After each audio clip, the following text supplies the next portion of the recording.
자, 드디어 이제 미국 통으로부터 듣는 정상회담 이야기 해야 되는데, 일단은 이게 두 갈식으로 한번 가볼까요? 지금 문재인 대통령하고 트럼프 대통령하고의 한미 정상회담 잘 되겠습니까? 글쎄요.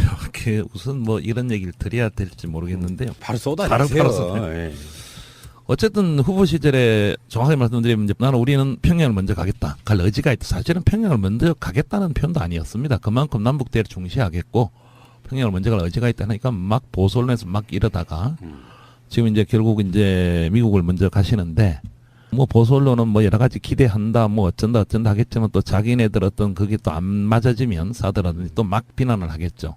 흔들기 말하자면. 그래서 그 점이 이제 문재인 정부한테 좀 아쉽고요. 우리 문제는 뭐냐면 굳이 그 약간 급한 이렇게 꼭 그렇게 급하게 해야 되느냐는 게 좀 제 입장에서 아쉬운데 또 반대로 생각하면 또 정권 청와대 쪽이나 문재인 정부 쪽에서는 어떤 안정이라든지 여러 가지 이제 국가 어떤 지도자 집권자로서 어떤 그런 측면이 강했던 것 같고 그렇게 솔직히 말씀드리면 큰 기대는 하지 않습니다. 지금 상황이라는 게 제가 오늘 이번 주 아마 시사전에 나갈 건데 결국 기싸움에서 이길 수 있느냐 이래가지고 좀 비관적으로 보는까지 오늘 써버렸는데 그건 내가 문재인 대통령을 조금 뭐 마이너스 나쁘게 보는 그런 게 아니라 여러 가지 지금 상황들이 국제관계 상황들이 그 문재인 정부가 초기에 후보 시절이나 이렇게 담아왔던 게 많이 이렇게 그렇게 되어갈 가능성이 점점 더 약해지고 있다. 현실적으로는 뭐 그대로 얘기를 다 하라니까 우리의 지금 외교안보 라인에 등장하는 사람들이 그렇게 과거의 공약들을 이행할 수 있는 사람들이 아닌 것으로 많이 이렇게 등장하고 있다. 이건 뭐 상당히 걱정이 많이 됩니다. 단 한 가지는 감인데 감으로는 장기적으로는 결국 문재인 대통령이 갔다 와서 무언가는 생각하지 않겠는가. 장기적으로 남북 대화 문제라든지. 근데 일단 이번 워싱턴 가는 거는 그렇게 기싸움에서 이기지 못할 것이다. 반론.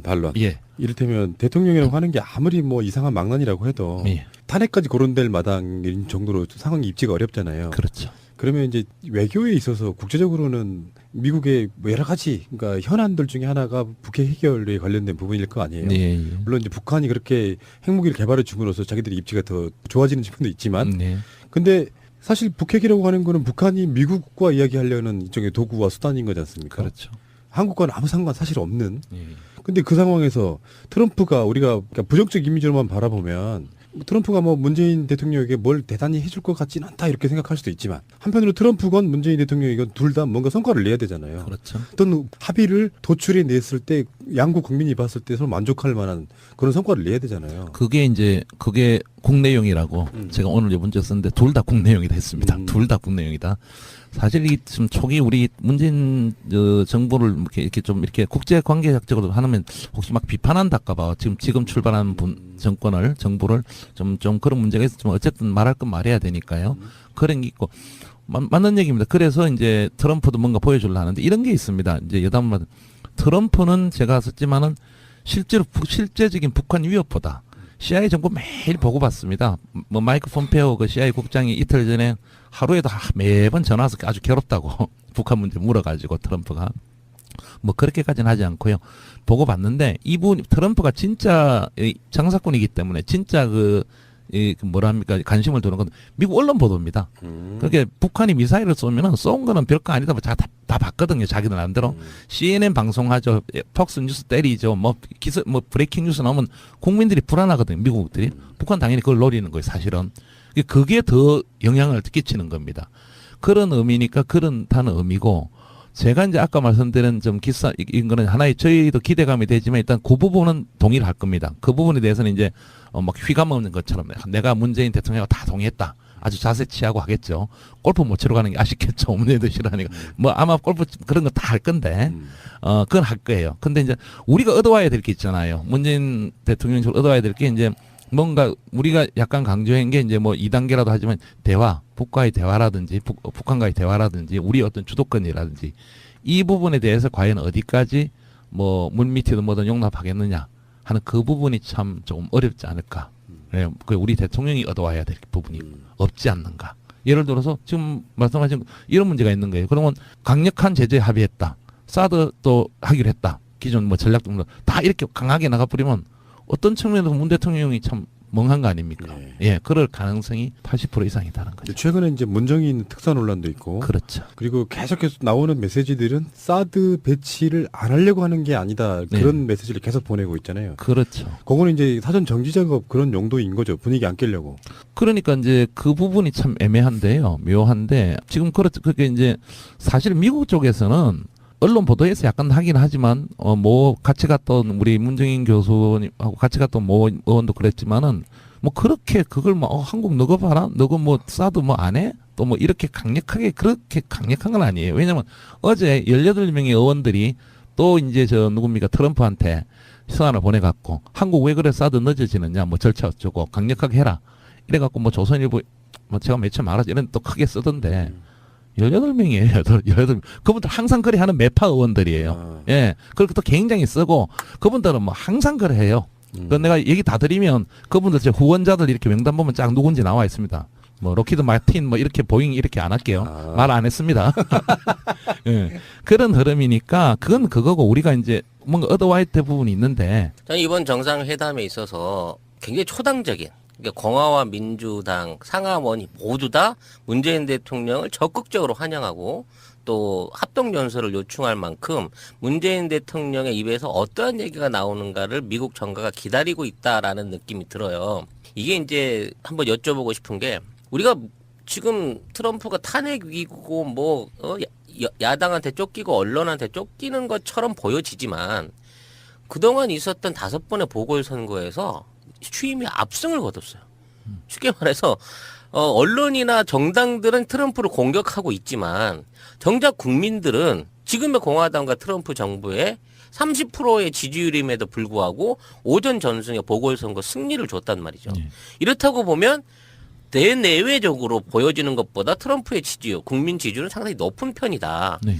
따라서 이거에 그 트럼프 저지에 실패한 공화당이 아닌 민주당 쪽에서 문재인 탄핵을 통해서 등장한 세계적인 이슈를 끌고 있는 민주적 대통령 문재인을 자기네들이 트럼프 견제를 위한 용도로 활용하려 할 것이고 반대로 그걸 막으려고 하는 트럼프의 입장에서는 뭐 민주당의 기세를 또는 민주당과 문재인 대통령하고의 어떤 5월 동조를 막아내기 위해서 어느 정도 대한민국에도 일종의 단근을 던져야 되지 않느냐 하는 지적도 있는데 그 부분에 대해서는 어떻게 생각하세요? 앞부분에는 좋은 지적인데 어제 우리 시간 어제죠. 대법원에서 지금 반이민 행정명령이 이제 뭐 저기 1심 법원 그다음에 저 연방 항소법원 2심에서 다 이렇게 이제 막혀져 가지고 트럼프가 이제 못했습니다. 행정명령을. 어제 대법원에서 이겼어요.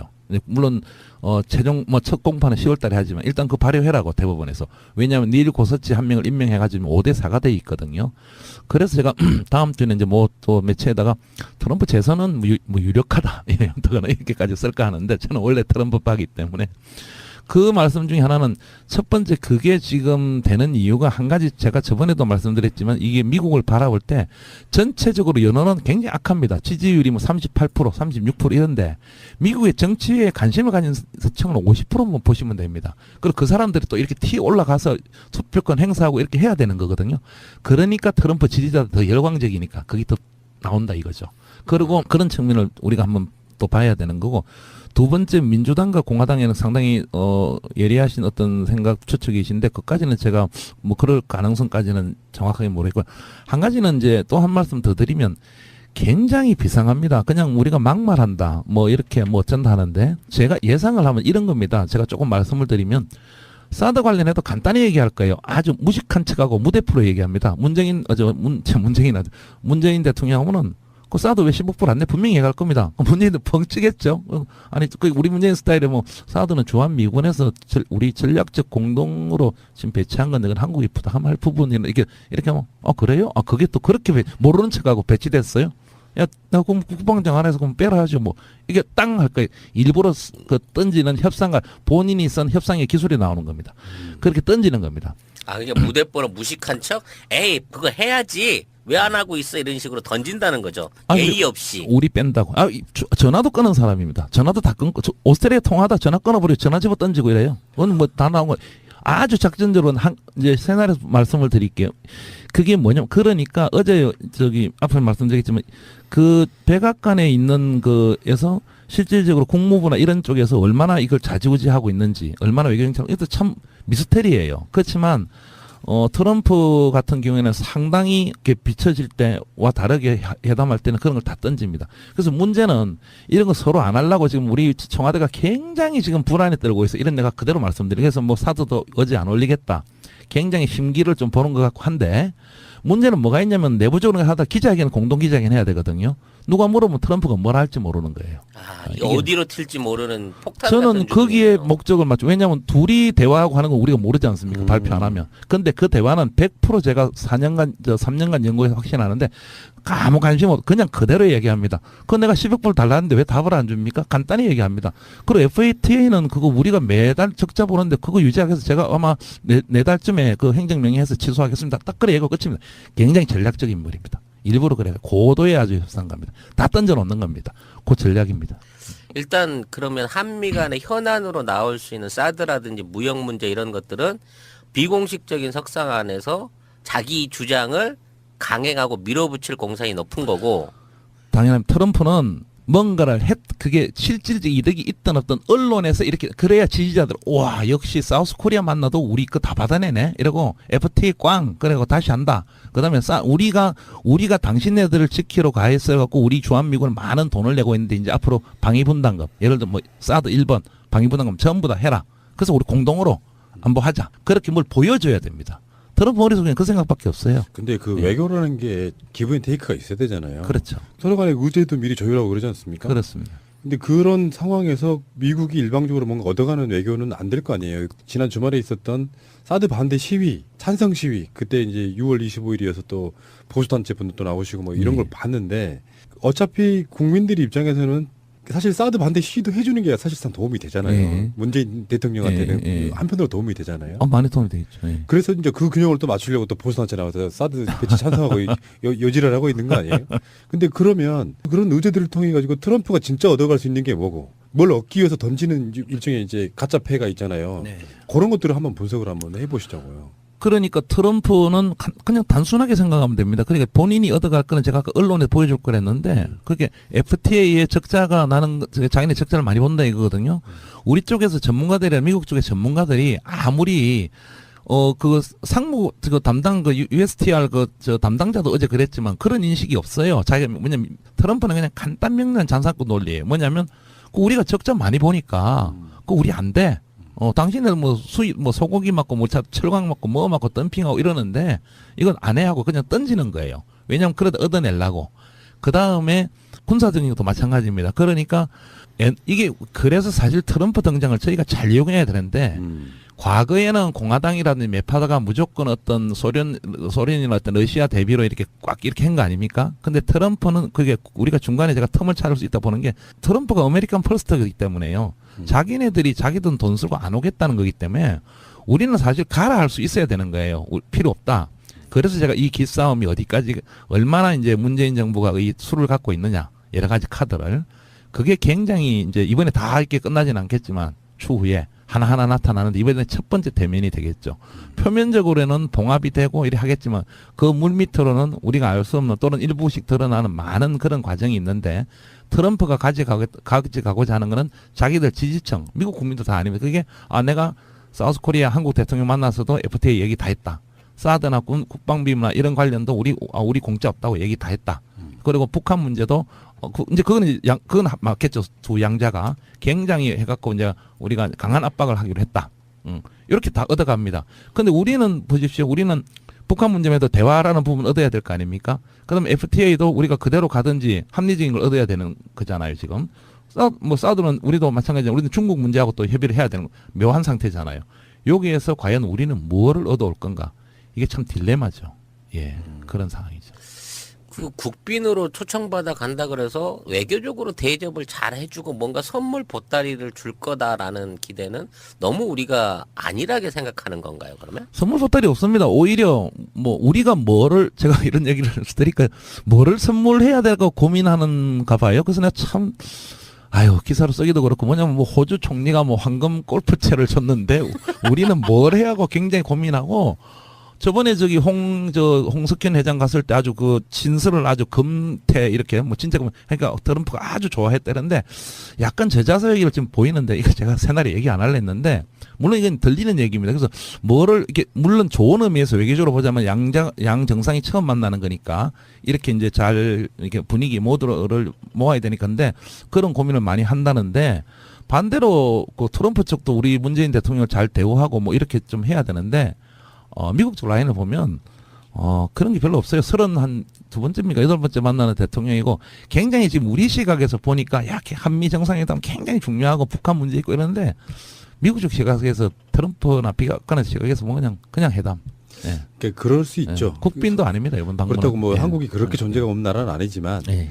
우리나라 대통령이 아프리카나 아시아의 굉장히 조그만 나라의 정상과 회담하는 거랑 사실상 비슷한 느낌일 수도 있다는 생각을 해봐요. 근데 지금 그 백악관 안에 어떤 구조들이 네. 정상적인 관료 형태로 유지되고 있는 게 아니라 자기가 깔아놓은 부하들, 영입한 사람들이나 영입 인사들이나 심지어는 뭐 사위 이런 애들이 백악관을 다 장악하고 있기 때문에 우리도 외교적으로 접촉할 만한 라인을 찾기가 쉽지 않다 뭐 이런 지적이 있거든요.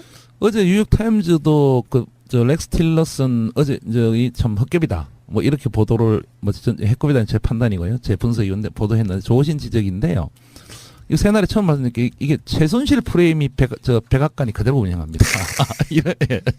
근데 최순실 뭐 박근혜 그는 그냥 장난이고요. 그거는 뭐 말도 안 되는 건데 그게 무슨 얘기냐면 실질적으로 좀 이제 말씀을 드리면 제러드 쿠셔너가 사위입니다. 이방카 그게 딸이 이방카 그 회사도 갖고 있잖아요. 이방카 트럼프가 딸이고 가끔 TV 보시면 딸이 있지 않습니까? 사위가 바로 제러드 쿠셔너인데 변호사고 기업가고 베나탄 중심으로 있었는데 이 친구가 지금 백악관 선임 고문을 가했습니다. 그 외에 여러 명의 지금 실권자들이 있었는데 거의 다 밀려나는 형국이고 그 채권들이 지금 실권자입니다. 사실 이건 제가 분석적으로 말씀드리면 일례로 얼마나 비상하냐면 이런 겁니다. 제가 아까 트럼프가 막 던진다 했는데 멕시코나 뭐 이런 회담에 전화 막 끊어버리고 그래 우리 뭐 멕시코 협의 파기야 딱 그냥 던져버렸어요. 재떨이 던지듯이. 그러고 쿠시노가 살살 전화합니다. 그쪽 정상 그쪽 라인에 고위청 이제 뭐 청오리 같은 청와대 하면서 그쪽은 황당할 거 아닙니까? 이거 막 나오네. 그냥 다 깨져버리거든요. 우리는 그냥 탈퇴 없는 걸 하겠다. 폐기하겠다. 이러고 살 전화해갖고 그럼 그쪽도 당황하잖아요. 갑자기 우리도 한미 FTA 내일부터 파기입니다. 이러면 굉장히 당황할 거 아닙니까? 일단 저게 외교도 적으로도 안 맞고 저 사람 진짜 뭐 괴짜네. 뭐 또라이네. 뭐 이랬는데 살 전화해가지고 싹 합의를 합니다. 이렇게 사이가. 실권자. 그게 지금 이스라엘 정책, 중동 정책의 실권자라 나옵니다. 이 한반도는 어제도 뭐 굉장히 우리 외신들이나 우리나라가 굉장히 우선순위로 둔다는데 미 백악관이 우선순위를 안 두고 있어요. 제가 국정의 전문가인데 뭐 바빠서 시리아, 중동, 뭐 이스라엘, 뭐 사우디 뭐 여러 가지 문제들이 많거든요. 물론 문제는 있지만은 그러니까 제레드 쿠시노도 아직 한반도 문제는 파악을 못 하고 있고 여기는 또 동아시아 차가운 라인들이 별로 지금 없어요. 그러니까 사실 팁을 하나 드리면 장기적으로 문재인 정부는 그건 현실이니까 그쪽 백악관이 굴러가는 제럴드 쿠시노 사이라든지 이런 라인을 잡아야 되겠죠. 그러면 무슨 얘기냐면 국무부 장관도 있고 미국 국방부 장관 매티스도 있고 이렇게 해서 외교들이 매일 이렇게 안을 만들어 올리지만 결국 현실적으로는 트럼프가 결정할 거 아닙니까? 누구를 움직이느냐 이런 거거든요. 그런 차원이고 일례도 이런 거예요. 제가 아까 왜 여론을 많이 이렇게 본다 하면 간단한 거죠. 1년 전부터 이제 집권한 지 얼마 안 됐지만 계속 뭐 우리가 인질로 얘기라도 하고 북한에 들으면 기분 나쁘게 어쨌든 간에 이제 그런 보도들이 뭐 미국 시민이 3명 억류돼 있다. 보도들이 많이 나가니까 트럼프 전화 한 통 하는 거예요. 할 사람이 없어요. 그렇게 유일한 실무자는 조셉 윤 육자회담 대표거든요. 조셉 윤 전화하면 조셉 윤이 그냥 다 만나러 다니는 거예요. 뭐 북한 최승희 국장이나 평양 방문했고 그래놓고 국무부에서는 뭐라고 합니까? 우리는 아직 북한과 대화할 때 아니다.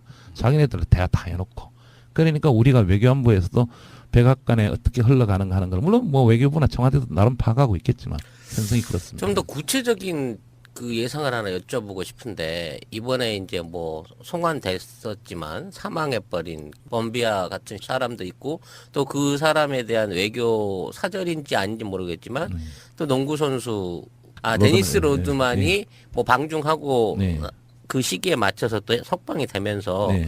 로드만이 일종의 특사 역할을 하는 거 아니냐. 네. 미국과 미국 정부와 북한 정부가 어느 정도 외교적으로 지금 연결돼 있는 상태가 아니라는 전망이 있는데 어디 공식적인 라인이 있다고 지금 봐야 될까요? 그래서 뭐 말씀 미국과 북한은 라인이 다 있습니다. 그게 공식적으로 뭐 뉴욕 채널이라고 뉴욕에 이제 우리 유엔 북한 저 대표부가 있기 때문에 그쪽으로 하는 것도 있지만 이게 참 뭐 그냥 말씀드리면 답답하다기보다 미국의 이중성이죠. 제 감성적인 자기네들은 급하면 다 대화합니다. 그리고 박근혜 정권이나 2, 3년 전에 저 누굽니까 오바마 정권 때도 급하면 와가지고 평양 날아갑니다. 날아가는데 우리한테 뽀록 난 거는 이 비행기가 와서 저쪽으로 예를 들어 괌에 비밀기가 떠가지고 평양으로 갈 때는 우리한테 걸려야 되거든. 걸리거든요. 그래서 우리가 알아갖고 뭐 동아일보 이런 데 특정하고 비밀 방북했다는데 심심하면 가는 거예요. 그래서 지금 이런 그게 요번에 한미 협상 할 때도 굉장히 그 기술을 잘 써야 된다는 게 문 밑으로는 우리가 엄한 얘기를 다 해야 되는 겁니다. 당신네들은 그 뭐라고 하느냐면 그렇게 하니까 미국물 그거는 인권의 문제였기 때문에 이제 석방의 문제 우리는 만났다 이렇게 발뺌을 하는데 인권의 문제 따지면 우리나라가 더 많지 않습니까? 남북이 상가족이 더 뭐다. 국무부나 미국이 북한 만나듯이 하면 우리는 내일이라도 당장 만나야 됩니다. 근데 왜 보수언론이나 이런 데는 뭐 미국 그런 건 부각도 안 하고 그렇지 않습니까? 라인이 다 있고 언제든지 만나고 불과 얼마 전에 조셉윤이 그렇게 하면서 육자전 대표라는 사람이 그거 다 로로웨이에서 만났다 인정하고 또 평양도 갔다 왔잖아요. 물론 원비어 데리고 왔지만은 다는 못 데리고 어쨌든 자기네들 인권적으로 그런다는데 우리는 남북 관계에 못할 이유가 뭐 있습니까? 그렇지 않습니까? 그런 거를 잘 파고들어야 되겠죠. 조신 아주 지적이 있어요. 비밀 접촉이든 뭐 공식 접촉은 북미 간에는 늘 있고 지금도입니다. 오늘도 뭐 할지도 몰라요. 답답한 건 남북 간에 과연 채널이 있느냐가 참 공부를 좀 그런 문제가 있었지만 어쨌든 말할 건 말해야 되니까요. 그런 게 있고 맞는 얘기입니다. 그래서 이제 트럼프도 뭔가 보여주려 하는데 이런 게 있습니다. 이제 여담마다 트럼프는 제가 썼지만은 실제적인 북한 위협보다 CIA 정보 매일 보고받습니다. 뭐 마이크 폼페오 그 CIA 국장이 이틀 전에 하루에도 매번 전화 와서 아주 괴롭다고 북한 문제 물어가지고 트럼프가 뭐 그렇게까지는 하지 않고요. 보고받는데 트럼프가 진짜 장사꾼이기 때문에 진짜 뭐랍니까 관심을 두는 건 미국 언론 보도입니다. 그렇게 북한이 미사일을 쏘면은 쏜 거는 별거 아니다. 뭐 다 봤거든요. 자기들 마음대로. CNN 방송하죠. 폭스 뉴스 때리죠. 뭐 브레이킹 뉴스 나오면 국민들이 불안하거든요. 미국들이. 북한 당연히 그걸 노리는 거예요. 사실은. 그게 더 영향을 끼치는 겁니다. 그런 의미니까 그런다는 의미고 제가 이제 아까 말씀드린 이거는 하나의 저희도 기대감이 되지만 일단 그 부분은 동의를 할 겁니다. 그 부분에 대해서는 이제 막 휘감 없는 것처럼 내가 문재인 대통령하고 다 동의했다. 아주 자세 취하고 하겠죠. 골프 못 치러 가는 게 아쉽겠죠. 문재인도 싫어하니까. 뭐 아마 골프 그런 거 다 할 건데, 그건 할 거예요. 근데 이제 우리가 얻어와야 될 게 있잖아요. 문재인 대통령이 얻어와야 될 게 이제 뭔가 우리가 약간 강조한 게 이제 뭐 2단계라도 하지만 대화, 북과의 대화라든지 북한과의 대화라든지 우리 어떤 주도권이라든지 이 부분에 대해서 과연 어디까지 뭐 물밑이든 뭐든 용납하겠느냐 하는 그 부분이 참 조금 어렵지 않을까. 네, 그 우리 대통령이 얻어와야 될 부분이 없지. 자, 드디어 이제 미국 통으로부터 듣는 정상회담 이야기 해야 되는데 일단은 이게 두 갈식으로 한번 가볼까요? 지금 문재인 대통령하고 트럼프 대통령하고의 한미 정상회담 잘 되겠습니까? 글쎄요. 우선 뭐 이런 얘기를 드려야 될지 모르겠는데요. 바로 쏟아내세요. 바로 어쨌든 후보 시절에 정확하게 말씀드리면 나는 우리는 평양을 먼저 가겠다. 갈 의지가 있다. 사실은 평양을 먼저 가겠다는 표현도 아니었습니다. 그만큼 남북 대화를 중시하겠고 평양을 먼저 갈 의지가 있다 하니까 막 보수 언론에서 막 이러다가 지금 이제 결국 이제 미국을 먼저 가시는데 뭐 보수 언론은 뭐 여러 가지 기대한다 뭐 어쩐다 하겠지만 또 자기네들 어떤 그게 또 안 맞아지면 사드라든지 또 막 비난을 하겠죠. 흔들기 말하자면. 그래서 그 점이 이제 문재인 정부한테 좀 아쉽고요. 우리 문제가 뭐냐면 굳이 그 약간 급한 이렇게 꼭 그렇게 급하게 해야 되느냐는 게 좀 제 입장에서 아쉬운데 또 반대로 생각하면 또 정권 청와대 쪽이나 문재인 정부 쪽에서는 어떤 안정이라든지 여러 가지 이제 국가 어떤 지도자 집권자로서 어떤 그런 측면이 강했던 것 같고 그렇게 솔직히 말씀드리면 큰 기대는 하지 않습니다. 지금 상황이라는 게 제가 오늘 이번 주에 아마 시사전에 나갈 건데 결국 기싸움에서 이길 수 있느냐 이래가지고 좀 비관적으로 보는까지 오늘 써버렸는데 그건 내가 문재인 대통령을 조금 뭐 마이너스 나쁘게 보는 그런 게 아니라 여러 가지 지금 상황들이 국제관계 상황들이 그 문재인 정부가 초기에 후보 시절이나 이렇게 담아왔던 게 많이 이렇게 그렇게 되어갈 가능성이 점점 더 약해지 않는가. 예를 들어서 지금 말씀하신 이런 문제가 있는 거예요. 그러면 강력한 제재에 합의했다. 사드 또 하기로 했다. 기존 뭐 전략 등등 다 이렇게 강하게 나가버리면 어떤 측면에서 문 대통령이 참 멍한 거 아닙니까? 네. 예, 그럴 가능성이 80% 이상이다는 거죠. 최근에 이제 문정인 특사 논란도 있고, 그렇죠. 그리고 계속해서 나오는 메시지들은 사드 배치를 안 하려고 하는 게 아니다. 네. 그런 메시지를 계속 보내고 있잖아요. 그렇죠. 그거는 이제 사전 정지 작업 그런 용도인 거죠. 분위기 안 깨려고. 그러니까 이제 그 부분이 참 애매한데요. 묘한데 지금 그게 이제 사실 미국 쪽에서는 언론 보도에서 약간 하긴 하지만 뭐 같이 갔던 우리 문정인 교수님하고 같이 갔던 모 의원도 그랬지만은 뭐 그렇게 그걸 뭐 한국 너거 봐라 너거 뭐 사드 뭐 안 해? 또 뭐 이렇게 강력하게 그렇게 강력한 건 아니에요. 왜냐면 어제 18명의 의원들이 또 이제 저 누굽니까 트럼프한테 서한을 보내갖고 한국 왜 그래 사드 늦어지느냐 뭐 절차 어쩌고 강력하게 해라 이래갖고 뭐 조선일보 뭐 제가 며칠 말하지 이런 또 크게 쓰던데 18명이에요. 18명. 그분들 항상 그래 하는 매파 의원들이에요. 예. 그렇게 또 굉장히 쓰고 그분들은 뭐 항상 그래 해요. 그 내가 얘기 다 드리면 그분들 제 후원자들 이렇게 명단 보면 쫙 누군지 나와 있습니다. 뭐 로키드 마틴 뭐 이렇게 보잉 이렇게 안 할게요. 말 안 했습니다. 예. 그런 흐름이니까 그건 그거고 우리가 이제 뭔가 얻어와야 될 부분이 있는데 저는 이번 정상회담에 있어서 굉장히 초당적인 그러니까 공화와 민주당 상하원이 모두 다 문재인 대통령을 적극적으로 환영하고 지고 있다. 현실적으로는 뭐 그대로 얘기를 다 하라니까 우리의 지금 외교안보 라인에 등장하는 사람들이 그렇게 과거의 공약들을 이행할 수 있는 사람들이 아닌 것으로 많이 이렇게 등장하고 있다. 이건 뭐 상당히 걱정이 많이 됩니다. 단 한 가지는 감인데 감으로는 장기적으로는 결국 문재인 대통령이 갔다 와서 무언가는 생각하지 않겠는가. 장기적으로 남북 대화 문제라든지. 근데 일단 이번 워싱턴 가는 거는 그렇게 기싸움에서 이기지 못할 것이다. 반론. 예. 이를테면 대통령이라고 하는 게 아무리 뭐 이상한 망난이라고 해도 예. 탄핵까지 거론될 마당인 정도로 상황이 입지가 어렵잖아요. 그렇죠. 그러면 이제 외교에 있어서 국제적으로는 미국의 뭐 여러 가지 그러니까 현안들 중에 하나가 북핵 해결에 관련된 부분일 거 아니에요. 네. 물론 이제 북한이 그렇게 핵무기를 개발해 줌으로써 자기들이 입지가 더 좋아지는 측면도 있지만, 네. 근데 사실 북핵이라고 하는 거는 북한이 미국과 이야기하려는 일종의 도구와 수단인 거지 않습니까? 그렇죠. 한국과는 아무 상관 사실 없는. 예. 근데 그 상황에서 트럼프가 우리가 그러니까 부정적 이미지로만 바라보면 트럼프가 뭐 문재인 대통령에게 뭘 대단히 해줄 것 같지는 않다 이렇게 생각할 수도 있지만 한편으로 트럼프건 문재인 대통령이건 둘 다 뭔가 성과를 내야 되잖아요. 그렇죠. 어떤 합의를 도출해 냈을 때 양국 국민이 봤을 때 서로 만족할 만한 그런 성과를 내야 되잖아요. 그게 국내용이라고 제가 오늘 문제 썼는데 둘 다 국내용이다 했습니다. 둘 다 국내용이다. 사실 이 지금 초기 우리 문재인 정부를 이렇게 좀 이렇게 국제 관계적으로 하면 혹시 막 비판한다까봐 지금 출발한 정권을 또 합동 연설을 요청할 만큼 문재인 대통령의 입에서 어떠한 얘기가 나오는가를 미국 정가가 기다리고 있다라는 느낌이 들어요. 이게 이제 한번 여쭤보고 싶은 게 우리가 지금 트럼프가 탄핵 위기고 뭐 야당한테 쫓기고 언론한테 쫓기는 것처럼 보여지지만 그동안 있었던 5번의 보궐선거에서 취임이 압승을 거뒀어요. 쉽게 말해서 언론이나 정당들은 트럼프를 공격하고 있지만 정작 국민들은 지금의 공화당과 트럼프 정부의 30%의 지지율임에도 불구하고 오전 전승의 보궐선거 승리를 줬단 말이죠. 이렇다고 보면 대내외적으로 보여지는 것보다 트럼프의 지지율, 국민 지지율은 상당히 높은 편이다. 네. 따라서 이거에 그 트럼프 저지에 실패한 공화당이 아닌 민주당 쪽에서 문재인 탄핵을 통해서 등장한 세계적인 이슈를 끌고 있는 민주적 대통령 문재인을 자기네들이 트럼프 견제를 위한 용도로 활용하려 할 것이고 반대로 그걸 막으려고 하는 트럼프의 입장에서는 뭐 민주당의 기세를 또는 민주당과 문재인 대통령하고의 어떤 5월 동조를 막아내기 위해서 어느 정도 대한민국에도 일종의 단근을 던져야 되지 않느냐 하는 지적도 있는데 그 부분에 대해서는 어떻게 생각하세요? 앞부분에는 좋은 지적인데 우리 시간 어제죠. 대법원에서 지금 반이민 행정명령이 이제 뭐 1심 법원 그다음에